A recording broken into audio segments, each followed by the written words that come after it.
एक बार एक पत्नी अपने पति से कहती है, आपको पता है शादी से पहले मेरा फिगर पेप्सी की बोतल की तरह था। पति कहता है, अभी भी तो वैसा ही है। पत्नी खुशी से कहती है, सच में? पति कहता है, हाँ, पहले 300 ml का था और अब 2 लीटर का है। एक बार एक वोटर वोट डालना जाता है। वहाँ बैठे मतदान अधिकारी से वह पूछता है कि सर, ये जो स्याही आप उंगली पर लगा रहे हैं, ये कितने दिनों में निकलेगी? मतदान अधिकारी कहता है, करीब 4 महीने में। वोटर अपना सर आगे लाकर कहता है, यार, तो ये मेरे सर में लगा दे, क्योंकि डाई सिर्फ 15 दिनों में ही निकल जाती है। पति अपनी पत्नी से कहता है कि मेरी शर्ट को उल्टी कर कर प्रेस कर देना। पत्नी कहती है, ठीक है। कुछ देर बाद पति घर पर आता है तो पूछता है, क्या तुमने मेरी शर्ट को प्रेस कर दिया? पत्नी कहती है, नहीं। पति पूछता है, क्यों? पत्नी कहती है, अभी मुझे उल्टी ही नहीं आ रही है, तो मैं प्रेस कैसे करूं? हम तो यूं ही उदासी में बैठे बैठे पानी में पत्थर मार रहे थे। पानी में से एक मेढक निकला और बोला, अंदर तो आ, अभी तेरी उदासी उतारता हूँ। तूने अपनी वाली के चक्कर में मेरी वाली का सर फोड़ दिया। क्या आप लोगों ने कभी सोचा है कि पति और चाय की पत्ती में क्या समानता है? नहीं बताना, मैं बताऊं। दोनों के नसीब में जलना और उबलना लिखा है, वो भी औरतों के। एक पति मरते वक्त कहता है, मुझे माफ कर देना, तुम्हारी अलमारी से सोने का हार मैंने ही गायब किया था। पत्नी रोते रोते कहती है, कोई बात नहीं, मैंने आपको माफ कर दिया। पति कहता है, तुम्हारे भाई ने जो तुम्हें 2 लाख रुपए की अमानत दी थी, वो भी मैंने ही गायब की थी।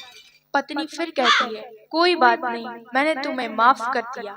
फिर पति कहता है, तुम्हारी कमेटी के जो पैसे थे वो भी मैंने ही गायब किए थे। पत्नी रोते रोते कहती है, कोई बात नहीं, मैंने आपको माफ कर दिया, बस आप भी मुझे माफ कर देना।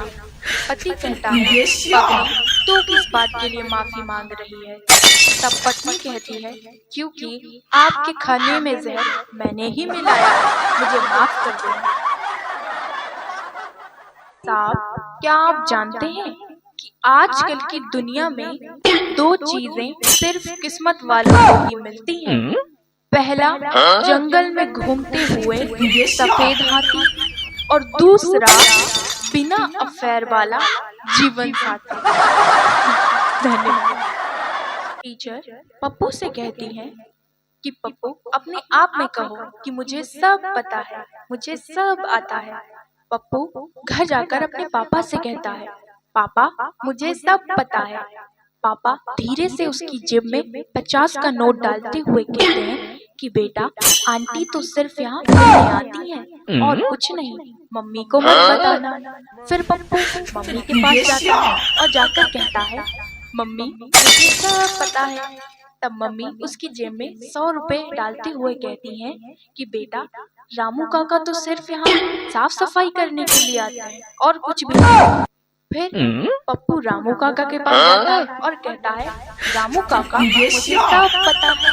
रामू काका कहते हैं, जब तुझे सब पता है तो फिर मुझे काका क्यों बोल रहा है?